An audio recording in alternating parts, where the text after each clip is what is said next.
Aprenda a jogar rugby com o Martoni. Rapidinho vou te passar todas as regras, dimensão de campo, quantos árbitros são e tudo mais para você ficar por dentro desse maravilhoso esporte. Segura aí.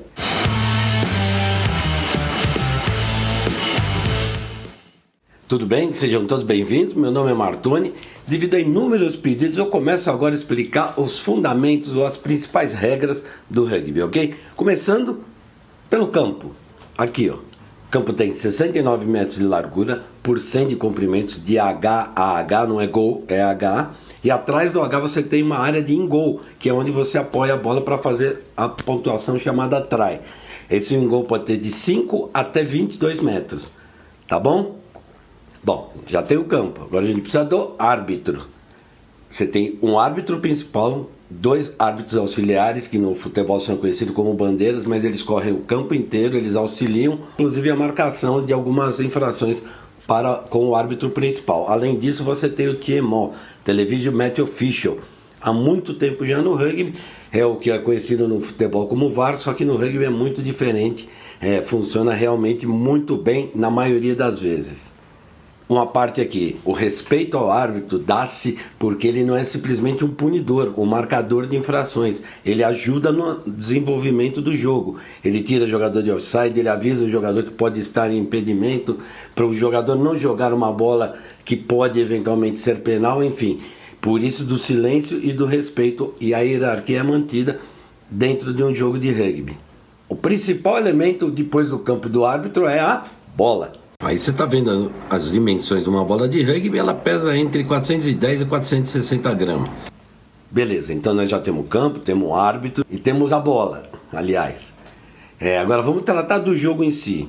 No mundo do rugby nós temos duas modalidades. O rugby union, que é o que você conhece, e o que é menos conhecido, mas também bastante praticado, é o rugby league. Qual que é a diferença dos dois? O Rugby League é o rugby de 13 jogadores, não tem basicamente disputa por posse de bola, não tem escana, não tem lateral. Aliás, tem as formações, mas elas não são efetivamente para disputa, é apenas para contato, ok? Vamos falar então do Rugby Union, que aí é subdividido em rugby de 15 e o rugby de 7. O rugby de 7 é o seven-a-side, também conhecido no mundo, 2 tempos de 7 minutos por 1 de intervalo, 7 jogadores para cada lado. O jogo é uma velocidade absurda, você imagina, né? E normalmente é jogado em 2 dias num final de semana, por isso que facilitou, inclusive, para os Jogos Olímpicos. Bom, falamos do rugby de 7, agora vamos falar do rugby de 15 mesmo, que é o rugby poderoso.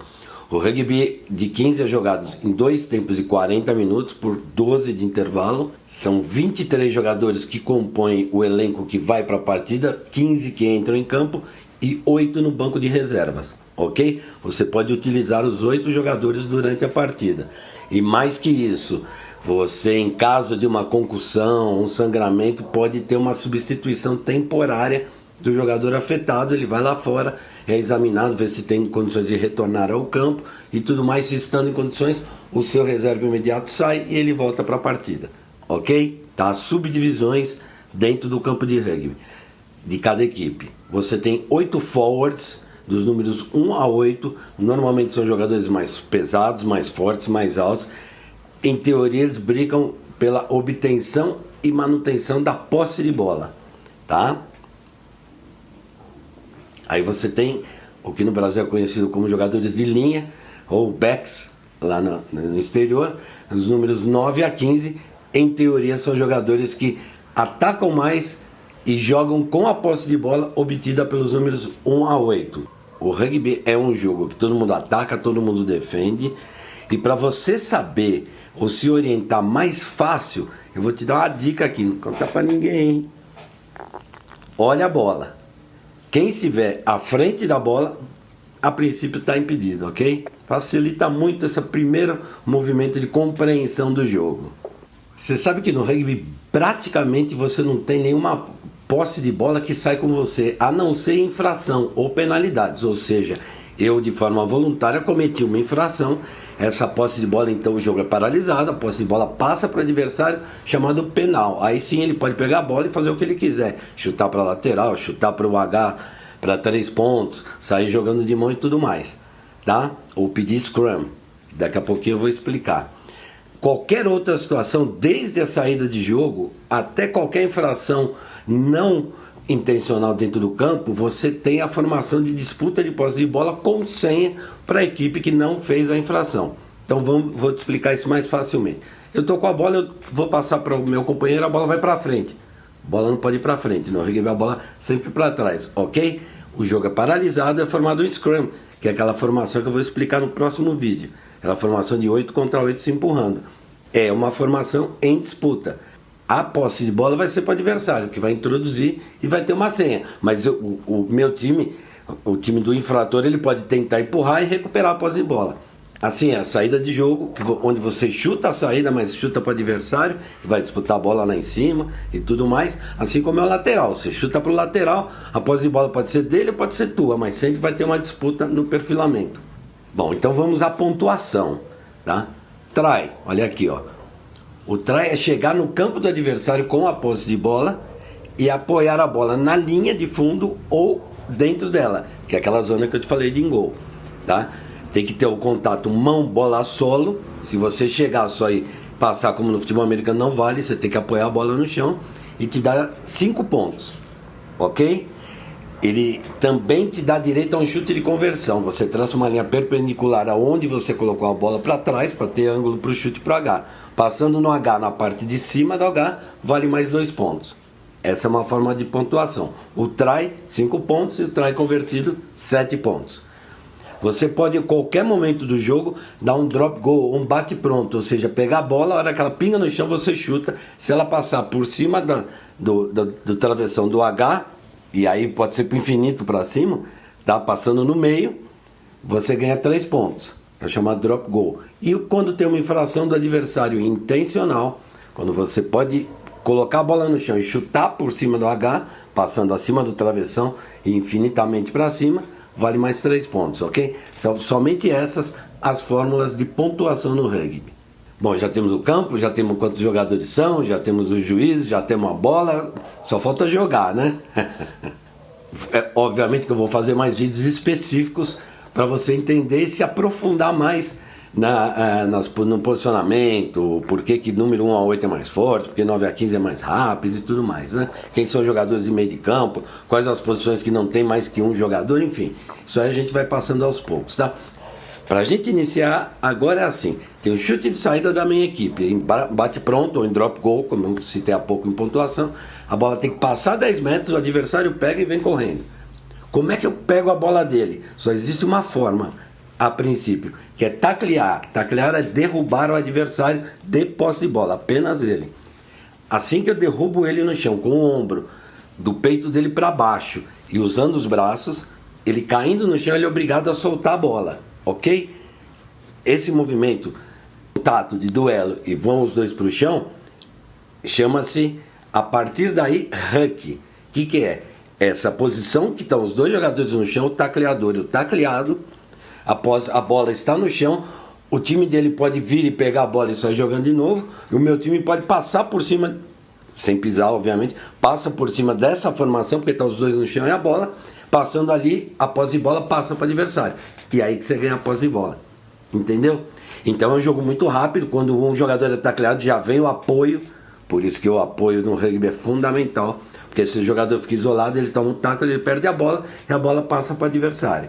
Ok? Essa bola não pode ser manejada com a mão, a não ser que seja definida. E a definição é feita pelo árbitro. Tá vendo como ele é importante?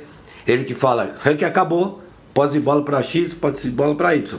Aí só aquele time pode jogar. Bom, então passamos ali, deu uma saída de bola, o adversário veio, derrubei, coloquei ele no chão, foi feito o ranking, mas a bola continuou com o time que recebeu a posse de bola. Um jogador tira a bola dessa formação huck que o juiz criou, porque foi os jogadores foram por cima se empurrando para tentar ganhar o espaço e ganhar o terreno onde está a posse de bola. Imaginemos que continuou com o ataque, ok? Um jogador tira a bola, essa bola é passada de mão em mão pela linha, ou na mesma linha ou para trás, nunca para frente, ok? E só pode receber o passe quem está atrás do passador, obviamente, nunca à frente. Por isso que o rugby é um jogo ultra coletivo de apoio constante, porque você passa a bola, o teu companheiro vem de trás, ele vai correr, você apoia ele de novo e assim o jogo ganha metros para frente, mas sempre passando a bola para trás. Ah, Martoni, eu não posso chutar? Pode sim. Você pode chutar a bola lá para frente para o adversário para ganhar território e ganhar campo. Obviamente que ele vai estar posicionado e você pode dar posse de bola para ele. Mas concorda que você ganha terreno, né? Aí quem tá na frente do chutador do time que chutou pode pegar a bola? Nunca.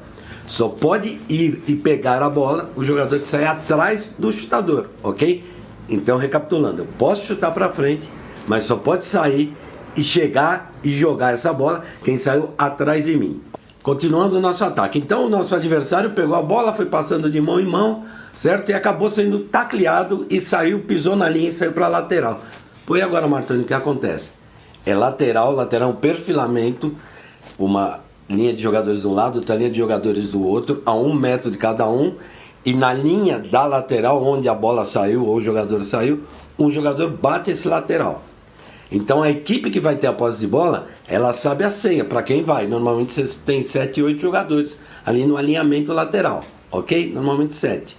Você pode levantar o jogador, erguer ele para a bola ir mais alta, ele pegar lá em cima.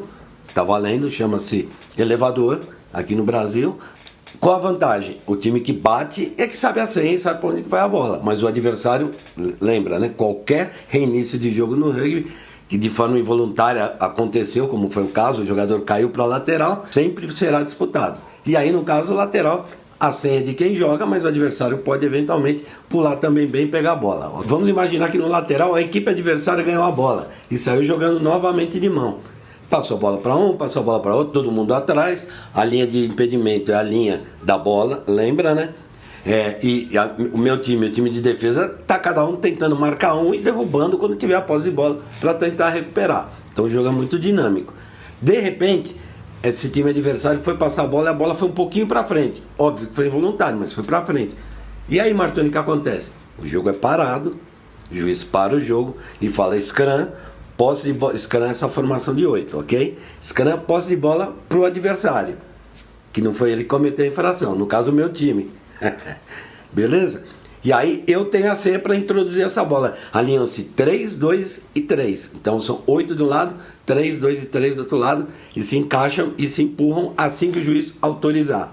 Não pode empurrar antes de ser autorizado, ok? São 3 movimentos de encaixe.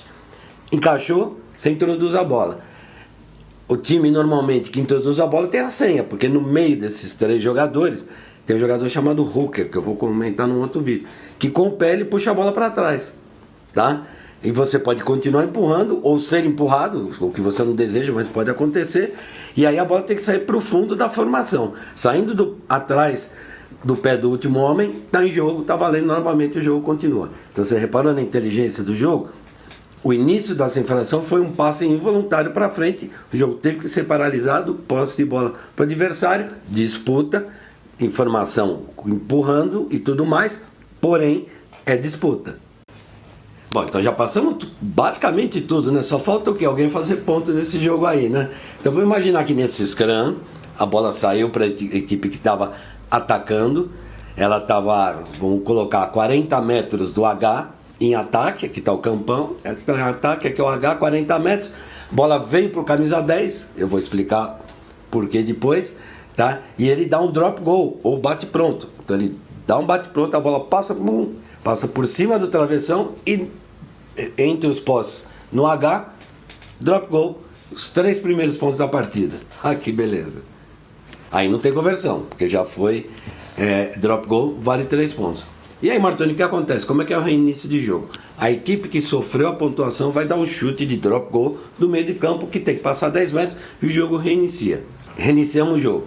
Demos um chute de 10 metros, o adversário vacilou, deixou a bola cair, o time que chutou a bola acabou pegando a bola, ok? E aí cria um ataque muito rápido, passe de mão em mão, bola chega no último jogador, normalmente chamado de ponta, pelo lado direito, vamos colocar assim no campo, ele correu, foi para dentro do engol, da linha de fundo, e tenta correr para o meio para dar mais ângulo para o chutador, porque ele vai fazer o try, mas ele apoiou a bola no chão. Apoio mão, bola, solo, try, 5 pontos, certo? E te dá direito a um chute de conversão. Então você pega a bola, aqui está o H, depois a bola aqui, vamos imaginar aqui, na linha de fundo, aí o chutador vem, pega essa bola, traça uma perpendicular, uma paralela à linha lateral, vem para cá, põe a bola mais ou menos aqui para dar um ângulo, chuta, se acertar o H faz mais 2 pontos, 7 pontos.